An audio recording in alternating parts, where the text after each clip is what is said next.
Hey everybody, thanks for coming to watch the show. Today I'm going to be talking to you guys about Lord of the Rings. And that's something that I've always really enjoyed, and I've been getting back into it a lot more recently. I've watched the movies many times before, and I've always really enjoyed those, but I've never gotten around to actually reading the books. And recently I just finished reading The Fellowship of the Ring, and I found a lot of interesting facts in that book that weren't covered in the movie. And you'd think that there would be pretty much everything that you need to know in those movies because they're all several hours long, but surprisingly, there are a lot of things that were cut out, and there's a few interesting facts that I wanted to tell you guys about that I picked up while I was going through it. So I hope you guys enjoy this. This is going to be probably a few part series, so I don't make the videos too long. So this is going to have 10 facts in it from the Fellowship of the Ring, and I hope you guys enjoy. Although it doesn't really pertain to the overall story, an interesting fact that I found while I was reading the book is that Frodo's parents actually died, and he lived with Bilbo for over 10 years when we first meet him at the start of the Fellowship of the Ring. So, although that doesn't really make a whole lot of difference in the overall story, you may have wondered what happened to Frodo's parents, or why he was with Bilbo, or if he had other family in the Shire, or anything like that. So that was kind of interesting little backstory on Frodo in that regard. Because of how urgent the matter of the ring seems in the movie, and because of how fast they leave, it's pretty interesting to also find out that it was actually 17 years before Frodo left with the ring, from the time that Gandalf found out that Frodo had a ring of power and the time that they set out on their quest. This was mostly due to the fact that Gandalf wasn't really sure if it was in fact the One Ring, and he spent all that time researching and trying to find out if it was indeed the ring. That is briefly covered in the movies as well, but it doesn't really go into as much detail about what Gandalf did, and I found that to be pretty interesting just to know that it was almost 2 decades between the time that Gandalf told him about the ring and he found out what it was and the time that Frodo actually set out on his journey. Although we do find out what Smeagol's origins are in one of the movies, and it kind of goes into a little bit of detail about him, we don't really find out why he got the name Gollum, but that is actually addressed in the book. He gets that name because of his family, and they actually start calling him that after he gets the ring. I guess Gollum is sort of a derogatory term, and it just makes it seem like you're just a pest and you're just a bother to people, and you really just, nobody wanted him around. But he got that name because he used the ring to find out everyone's secrets in the Hobbit town that he lived in. He was just going around using the ring to be invisible and finding out everyone's secrets and then blackmailing them and trying to get the upper hand on people in that regard. So this actually ended up causing Gollum to be shunned by his family and his friends in that village, and that's what led him down his just ultimate path of destruction that we end up seeing him in Lord of the Rings and Hobbit. Another fact about Gollum that I found pretty interesting was that Gandalf actually felt like Gollum's story was a very sad one, and he actually had a lot of sympathy for Gollum, and he felt that he had somewhat of a good side to him that may eventually be able to be brought out and Gollum could actually be redeemed. Although Gandalf didn't say there was a whole lot of a chance of that, he did seem like there was a small percentage that may actually happen. He said this because Frodo was talking about Gollum in such a bad way and just acting like Bilbo should have killed him the first time he saw them, but Gandalf kind of rebukes him in the book and is just like telling him that this is a very sad tale because of the effects that the ring had on Gollum. So I thought that was pretty neat to hear about as well. Another quick fact about Gollum, while we're on the subject, it's kind of surprising that this actually happens because of the way that I just said that Gandalf felt about Gollum's story and how he felt sympathy for him, but actually Gandalf got the story about the Rings of Power, and especially the One Ring, from Gollum, and he did this by basically interrogating him and, quote, putting the fear of fire on him. And we don't really hear exactly what that is in the book. It doesn't go into exact details. A lot of Gandalf's powers are kind of vague, and they're not really described very well in the books. But if you remember when Gandalf faces off against the Balrog, he says that he is a secret servant of the flame. So it's just kind of another nod to that he has that power of fire within him, and he uses that on Gollum to get the story about the rings out from him. Even though he feels bad for him, it doesn't stop him from kind of going Guantanamo Bay on him. My next fact has something to do with Aragorn, and while we don't get too much backstory on them in the movies between the relationship that Aragorn and Gandalf have, it goes into a little bit more detail in the books, and it kind of talks about their dealings before the events in the Fellowship of the Ring.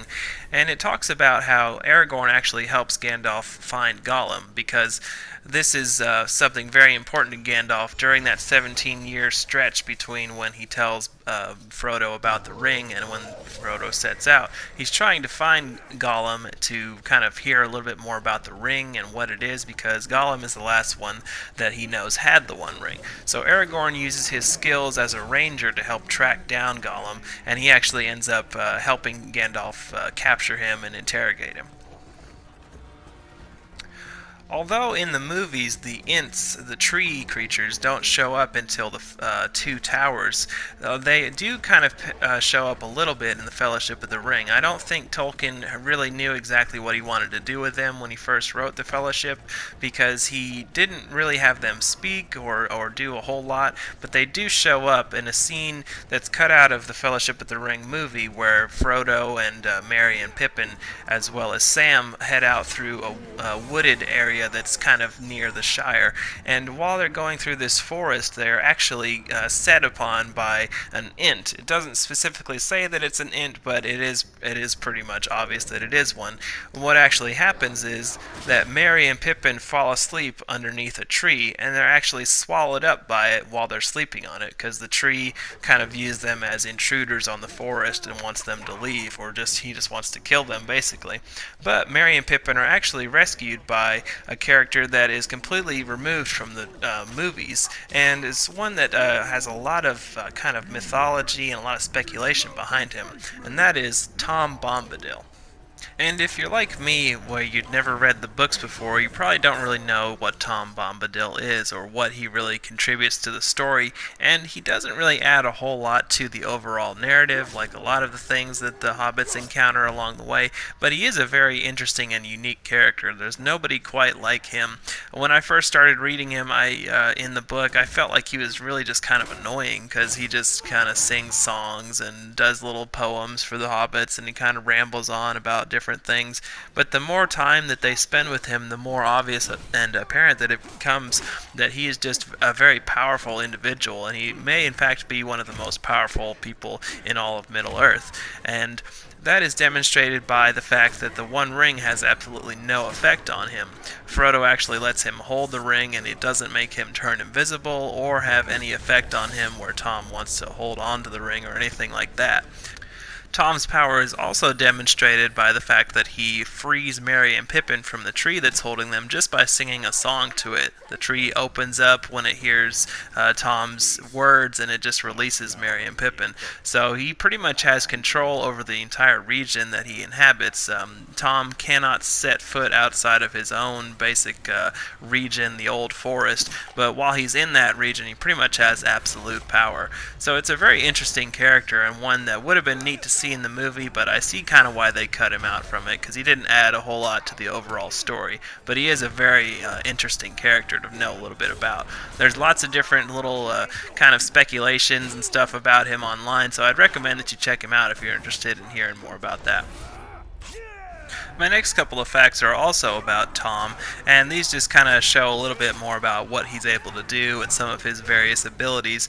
But he, before he lets the hobbits leave after he rescues them and lets them stay with him for a night, he teaches them a rhyme that they can say to basically summon Tom to them, and he'll help them. As long as they're in that region that he can pretty much do anything in, then he's able to help them out. So while the hobbits are on their journey after they've left Tom, they're actually attacked by a Barrow-wight, which is basically like a ghost or kind of another version of a Nazgul, just some sort of a spirit that attacks them while they're going through some tombs. And they say this rhyme, and Tom shows up, and he basically just says a few words and banishes the Barrow-wight from the area that they're in. So this is basically just showing how Tom has all these powers while he's in the Old Forest region. He can help out the main characters in the story a little bit more.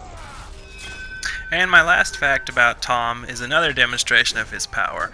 When the hobbits are attacked by the Barrow Wight, their pack horses actually run away that they're using to carry all of their equipment, and they run back to the forest that Tom Bombadil lives in. And after Tom rescues the hobbits, he actually finds these horses in his forest, and he gives them all names because they didn't have any before, and the horses end up actually responding to those names, and they'll just basically come to him, or he can use them to carry his stuff, or just basically be his pets for the rest of their lives, it says in the book. So that's another interesting ability that Tom has. He not only can control various plants or trees and other creatures in his forest, but he actually can control other animals as well. So that's pretty neat to know. But that's my last fact about Tom. I hope I didn't overload you guys with Tom Bombadil facts, but he was very interesting. I thought you guys would like to know about him. And my last little fact for this video is another fact kind of about Aragorn, but mostly just about rangers in general.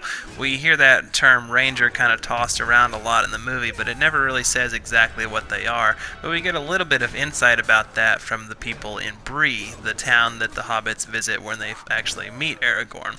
And in that town, they kind of overhear people talking about the rangers, and they say that rangers kind of have a special sight, that they can see better in the dark, or they can see further than most men, and they also have healing powers where they can use a lot of the plants and everything to make a lot of healing potions or ointments and stuff like that. So they're basically just really proficient woodsmen and combat specialists as well.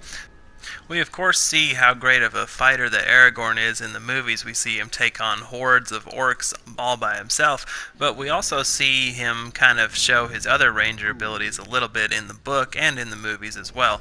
But in the book it states that Aragorn is able to actually see the Nazgul from the top of the camp that they make at Weathertop when they're first face the Nazgul, and he's able to see them from about a mile or two away, it says. And that's quite a bit longer distance than most of them will be able to see, especially at night. Another interesting fact that kind of shows the ranger's proficiency is that Aragorn is actually able to smell the leaves that he needs to make a healing potion for Frodo after he's stabbed by Nazgul. He's looking for those leaves after Frodo is stabbed, but it's dark so he can't really see them, but he's able to smell them out. So that just kind of demonstrates the enhanced senses and abilities that the rangers have. So I thought that was pretty neat. But that's going to do it for my first entry in this Lord of the Rings facts series that I'm going to be doing here. It's just the first 10 facts. I have probably at least another 10 or 20 more facts that I found from Fellowship of the Ring, and I'm going to be reading the other books soon, so I'll be finding more facts from those as well, and just be putting out videos for those in the near future. So I hope that you guys enjoyed this video. If you did, please leave me a like and also share it with your friends so they can see and maybe learn some new stuff about Lord of the Rings, because it's a very interesting universe and a very awesome book series and movie series, so it's just really neat to find out new things about stuff that you really like. So hope that you enjoyed this video. Let me know if you enjoyed the gameplay in the background, or if you would prefer that I just do like still images and talk over those. So just let me know which one you guys would prefer down in the comments. Appreciate you watching. We'll see you next time.